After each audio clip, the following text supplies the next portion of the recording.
నమస్కారం, welcome to NSN news. నేను మీ Balu సిర్నేని. Parliament రాజ్యసభకు జరిగిన ఉప ఎన్నికల్లో 9 మంది బీజేపీ సభ్యులు ఏకగ్రీవంగా ఎన్నికయ్యారు.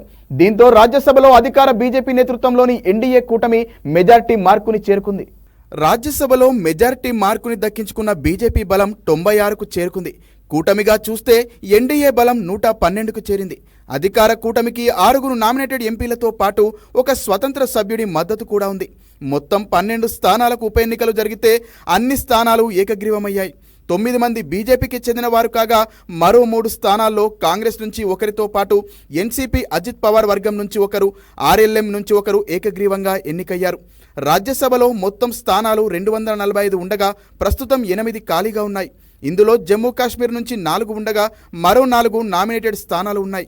ప్రస్తుతం రాజ్యసభలో సభ్యుల సంఖ్య 237 కాగా మెజారిటీ మార్క్ 119గా ఉంది. కాంగ్రెస్ బలం 27కు చేరుకోవడంతో ప్రతిపక్ష నాయకుడి హోదాను దక్కించుకుంది బీజేపీ. ప్రతిపక్ష నేత హోదా పొందాలంటే పార్టీకి కనీసం 25 మంది ఎంపీలు ఉండాలనే నిబంధన మొదటి నుంచే ఉంది.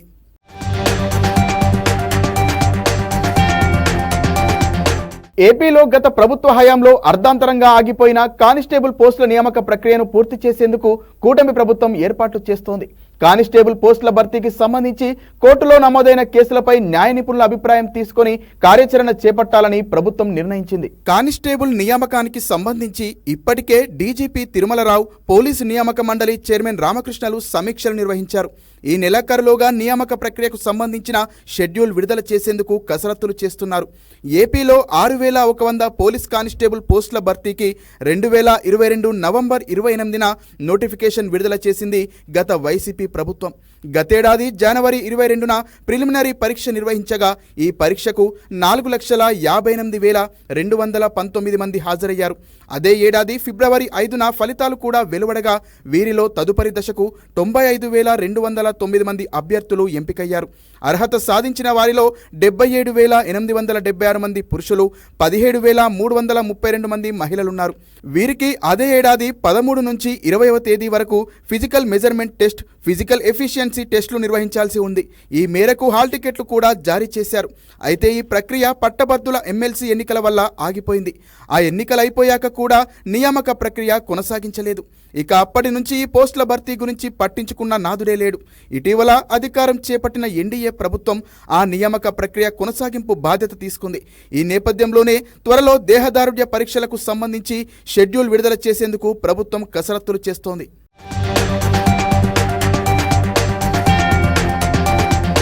ఎప్పుడూ సంచలనాలు సృష్టిస్తూ వార్తల్లో నిలిచే గోషామహల్ బీజేపీ ఎమ్మెల్యే రాజాసింగ్ మరోసారి సంచలన వ్యాఖ్యలకు తెరలేపారు. మాజీ మంత్రి కేటీఆర్ పై బీజేపీ ఎమ్మెల్యే ఆయన మండిపడ్డారు. కేంద్ర మంత్రి బండి సంజయ్ చేసిన ట్వీట్లో తప్పేముందన్నారు రాజాసింగ్. ఎమ్మెల్సీ కవిత బెయిల్ ఇవ్వాలని వాదించిన వ్యక్తికి కాంగ్రెస్ రాజ్యసభ టికెట్ ఇచ్చింది నిజం కాదా అని అన్నారు. 38 మంది ఎమ్మెల్యేలున్న రాజ్యసభకు బీఆర్ఎస్ పార్టీ తరపున ఎందుకు నామినేషన్ వేయలేదని ప్రశ్నించారు. కేకే ఎంపీ పదవికి రాజీనామా చేస్తే ఆ సీటును కాంగ్రెస్ పార్టీ తెలంగాణ వ్యక్తికి ఎందుకు ఇవ్వలేదని రాజాసింగ్ ప్రశ్నించారు. కాంగ్రెస్ అభ్యర్థిని ఏకగ్రీవంగా ఎన్నిక జరిగేలా చేసేందుకు బీఆర్ఎస్ తరపున అభ్యర్థిని నిలబెట్టలేదన్నది నిజం కాదా అన్నారు. కాంగ్రెస్ బీఆర్ఎస్ ఒక్కటేనని, ఇంతకంటే నిదర్శనం ఏం కావాలన్నారు. కాంగ్రెస్లో బీఆర్ఎస్ విలీనం కావడం ఖాయమంటూ రాజాసింగ్ తన వ్యాఖ్యలతో సంచలనం రేపారు.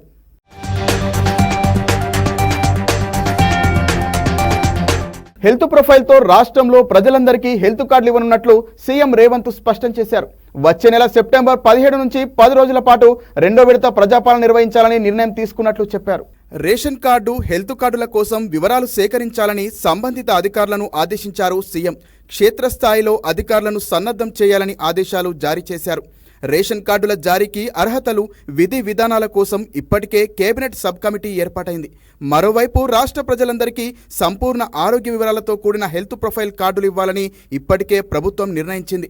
రేషన్ కార్డులతో పాటు హెల్త్ కార్డుల జారీ కోసం అవసరమైన వివరాలు సేకరించేందుకు సెప్టెంబర్లో 10 రోజుల పాటు ప్రజాపాలన నిర్వహించనున్నట్లు సీఎం రేవంత్ రెడ్డి వెల్లడించారు. డిసెంబర్ 28 నుంచి జనవరి 6 వరకు మొదటిసారి నిర్వహించిన ప్రజాపాలన కార్యక్రమంలో 6 గ్యారంటీ పథకాల కోసం 1,25,84,383 దరఖాస్తులు వచ్చాయన్నారు.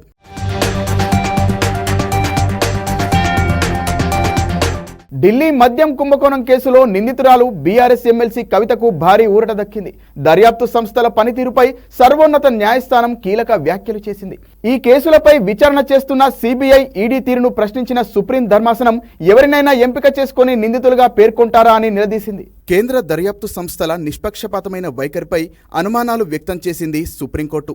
కవిత బెయిల్ పిటిషన్పై విచారణ చేపట్టిన జస్టిస్ బిఆర్ గవాయ్, జస్టిస్ విశ్వనాథన్తో కూడిన ద్విసభ్య ధర్మాసనం సిబిఐ, ఈడీ తీరును ఎండగట్టింది. కేవలం అప్రూవర్లుగా మారిన మాజీ నిందితుల వాంగ్మూలాలపైనే ఆధారపడలేరని, దర్యాప్తు సంస్థలు నిష్పక్షపాతంగా వ్యవహరించాలని సూచించింది. ఆరోపణలు ఎదుర్కొంటున్న వ్యక్తి సాక్షిగా మారారా అని ప్రశ్నించిన ధర్మాసనం ఎంపిక చేసుకున్నంత మాత్రాన వారిని నిందితులుగా చూస్తారా అంటూ మండిపడింది. ఇందులో న్యాయమెక్కడా అని నిలదీసింది. ఈ క్రమంలోనే మద్యం కుంభకోణంలో కవిత పాత్ర ఉందని చెప్పేందుకు మీ వద్ద ఉన్న ఆధారాలేంటని కేంద్ర దర్యాప్తు సంస్థలను ప్రశ్నించింది.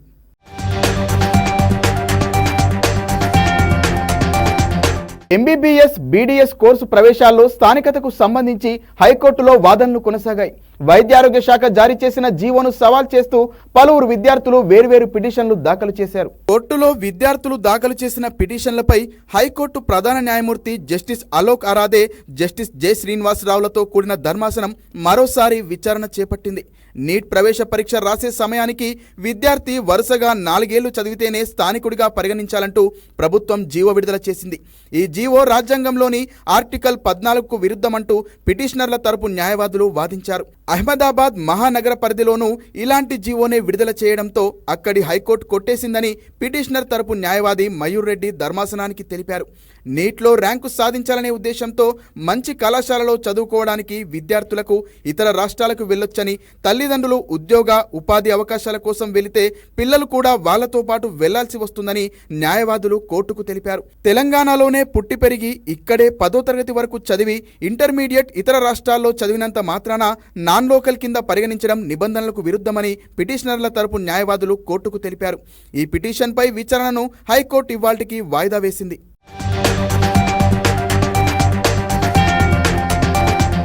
రాష్ట్రంలో డెంగ్యూ కేసులు భారీగా పెరుగుతున్న నేపథ్యంలో వ్యాధి కట్టడికి రాష్ట్ర స్థాయిలో కంట్రోల్ రూమ్ ఏర్పాటు చేయాలని వైద్యారోగ్య శాఖ నిర్ణయించింది. ఈ మేరకు సచివాలయంలో మంత్రి దామోదర్ రాజనరసింహ వైద్యారోగ్య అధికారులతో సమీక్షా సమావేశం నిర్వహించారు.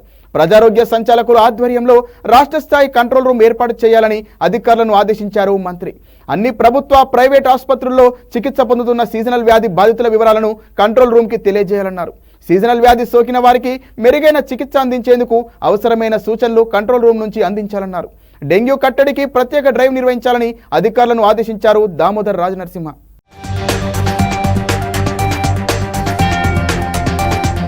ఉక్రెయిన్ పర్యటనకు వెళ్లిన ప్రధాని నరేంద్ర మోడీపై అమెరికా అధ్యక్షుడు జో బైడెన్ ప్రశంసలు కురిపించారు. కీవ్ పర్యటన ద్వారా మోడీ శాంతి సందేశం పంపారని బైడెన్ వ్యాఖ్యానించారు. మోడీ పర్యటన సందర్భంగా ఉక్రెయిన్కు భారత్ మానవతా సాయం అందించడంపై హర్షం వ్యక్తం చేశారు. అమెరికా అధ్యక్షుడికి ఫోన్ చేసిన ప్రధాని మోడీ పోలాండ్, ఉక్రెయిన్ పర్యటనపై చర్చించారు. మోడీ శాంతి సందేశం, మానవతావాద మద్దతు మెచ్చుకోదగ్గవని బైడెన్ తెలిపారు. ఇండో పసిఫిక్ ప్రాంతంలో శాంతి శ్రేయస్సు కోసం భారత్, అమెరికా కలిసి పనిచేయడానికి నిబద్ధతతో ఉన్నట్లు అగ్రరాజ్య అధ్యక్షుడు పునరుద్ఘాటించారు. బైడెన్తో ఫోన్ చర్చల్లో ప్రాంతీయ, అంతర్జాతీయ పరిస్థితులు ప్రస్తావనకు వచ్చాయని సామాజిక మాధ్యమం ఎక్స్లో మోడీ తెలిపారు.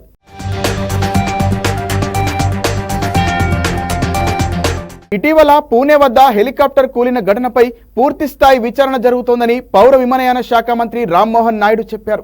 ఏపీలోని శ్రీకాకుళం, అన్నవరం, తాడేపల్లి గూడెంలతో పాటు నాగార్జున సాగర్, కుప్పం, ఒంగోలు, నెల్లూరు, అనంతపురాలలో నూతన విమానాశ్రయాల ఏర్పాటుకు స్థలాలు పరిశీలిస్తున్నామని చెప్పారు. సీప్లేన్ మార్గదర్శకాలు సరళతరం చేసినందున కార్యకలాపాలు వేగవంతమవుతాయని రామ్మోహన్ నాయుడు విశ్వాసం వ్యక్తం చేశారు.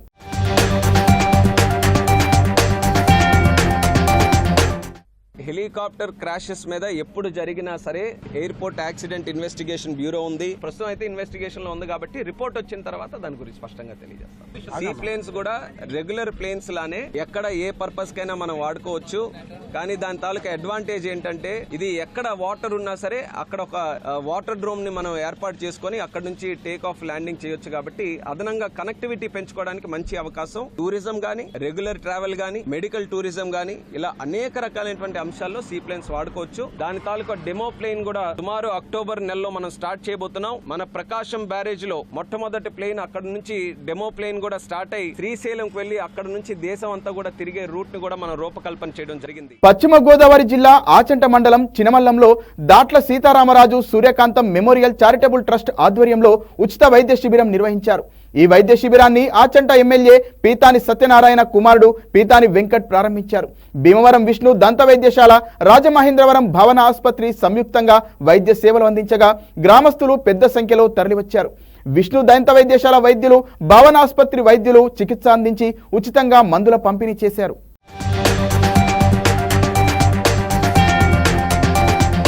కోల్కతా ఆర్జీ కేర్ మెడికల్ ఆసుపత్రి ఆర్థిక అవకతవకల వ్యవహారంలో మాజీ ప్రిన్సిపల్ సందీప్ ఘోష్ సహా మరికొందరు అధికారులకు ఉచ్చు బిగిస్తోంది ఈడీ. ఆసుపత్రి ఆర్థిక అవకతవకలపై దర్యాప్తు చేసేందుకు ఈడీ మనీ లాండరింగ్ కేసును దాఖలు చేసినట్లు అధికార వర్గాలు తెలిపాయి. సిబిఐ ఎఫ్ఐఆర్ ను పరిగణలోకి తీసుకున్న ఈడీ మనీ లాండరింగ్ నిరోధక చట్టంలోని వివిధ సెక్షన్ల కింద enforcement case information report file చేసినట్లు పేర్కొన్నాయి. ఆర్జీ కేర్ ఆసుపత్రి మెడికల్ కాలేజీకి సంబంధించిన బ్యాంకింగ్, మెడికల్ ప్రొక్యూర్మెంట్ పత్రాలను వివిధ మూలాల నుంచి సేకరించినట్లు సంబంధిత వర్గాలు తెలిపాయి. నిందితులను ప్రశ్నించడానికి వాంగ్మూలాన్ని రికార్డు చేసేందుకు వారికి త్వరలోనే ఈడీ సమన్లు జారీ చేసే అవకాశం ఉందని పేర్కొన్నాయి. సిబిఐ కేసులో నిందితులుగా ఉన్న వారినే ఈడీ ఫిర్యాదులో పేర్కొన్నట్లు సమాచారం. ఆసుపత్రి మాజీ ప్రిన్సిపల్ సందీప్ ఘోష్, మాజీ ఎంఎస్వీపీ సంజయ్ వశిష్ఠలతో పాటు మరో 13 మంది నివాస ప్రాంగణాల్లో ఇప్పటికే సోదాలు నిర్వహించి వివరాలు సేకరించింది.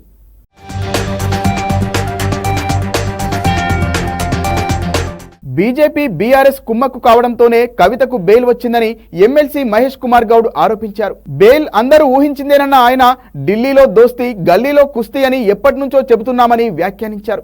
రాజకీయ లబ్ధి కోసం బీజేపీకి రాష్ట్రాన్ని తాకట్టు పెట్టిన పార్టీ బీఆర్ఎస్ అని విమర్శించారు. జైలులో ఉన్న కవితను విడిపించుకునేందుకు బీజేపీ శరణు కోరారని, గడిచిన పార్లమెంట్ ఎన్నికల్లో 2 పార్టీల స్నేహం బయటపడిందని పొన్నం ప్రభాకర్ ఆరోపించారు. ఇక బీజేపీలో బీఆర్ఎస్ విలీనం ఒక్కటే మిగిలి ఉందని ఆరోపించారు.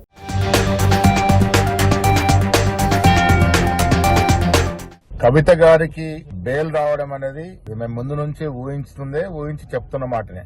ఇన్నాళ్లు బెయిల్ రాకుండా ఉన్నటువంటి కండిషన్స్ ఇప్పుడు ఎందుకు నిర్వీణం అయిపోయినాయి? బీజేపీ బీఆర్ఎస్ పార్టీ చీకటి ఒప్పందంలో ఉన్నారు. ఇవాళ కవితకి లభించిన బెయిల్ ద్వారా అర్థమయ్యేది ఏంటంటే బీజేపీలో బీఆర్ఎస్ పార్టీ విలీనమైనటువంటి ప్రక్రియ మొదలైంది. ఇది బాహటంగా వాళ్ళు ఇప్పుడు ఒకటై ముందుకు వెళ్ళాలని నిర్ణయించుకున్న దరిమిలానే ఈ బెయిల్ వచ్చింది. ఢిల్లీలో కేటీఆర్ గారు, హరీష్ రావు గారు పలు దఫాలుగా బీజేపీ సీనియర్ నాయకులతో జరిపిన చర్చల ఫలితంగానే ఇవాళ ఈడీ ఉదాసీనంగా బెయిల్ రావడానికి దోహదపడింది. ఎన్టీఆర్ జిల్లా ఏ కొండూరు మండలం కిడ్నీ బాధితులను ఆదుకోవాలని సిపిఐ డిమాండ్ చేసింది. కిడ్నీ వ్యాధిగ్రస్తులతో ఏ కొండూరు నుంచి విజయవాడ కలెక్టరేట్ వరకు పాదయాత్ర నిర్వహించారు. సిపిఐ నేతలకు తిరువూరు ఎమ్మెల్యే కొలికపూడి శ్రీనివాసరావు కూడా సంఘీభావం తెలిపారు. ఏ కొండూరు మండలానికి కృష్ణా జలాలు అందించి సమస్య పరిష్కరించాలని సిపిఐ రాష్ట్ర కార్యదర్శి రామకృష్ణ కోరారు.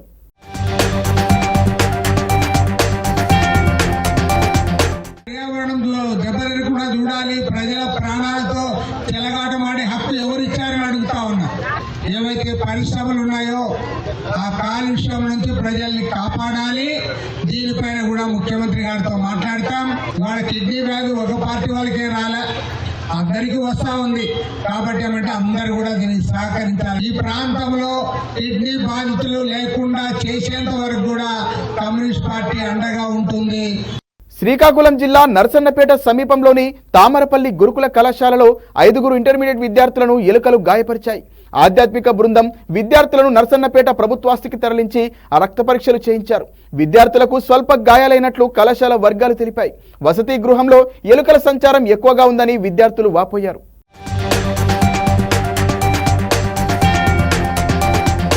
సంస్థాగత బలోపేతంపై బీజేపీ దృష్టి పెట్టింది. వివిధ రంగాల ప్రముఖులు, ఇతర పార్టీలోని నిజాయితీపరులను పార్టీలోకి తీసుకురావడంపై దృష్టి సారించాలని ఏపీ బీజేపీ రాష్ట్ర వ్యవహారాల ఇన్ఛార్జి శివప్రకాష్ దిశానిర్దేశం చేశారు. వచ్చే నెల 1 నుంచి జరిగే సభ్యత్వ నమోదుపై పార్టీ రాష్ట్ర అధ్యక్షురాలు పురంధరేశ్వరి నివాసంలో పార్టీ ఎమ్మెల్యేలు, ఎంపీలకు ఆయన మార్గనిర్దేశం చేశారు. పార్టీ సిద్ధాంతాలు, ప్రధాని మోదీ పాలనా విధానాలను ప్రజలకు వివరించి అత్యధికులు పార్టీలో చేరేలా చూడాలన్నారు. కేంద్ర రాష్ట్ర ప్రభుత్వాల మధ్య సహకారం గురించి చర్చకు వచ్చినట్లు తెలిసింది.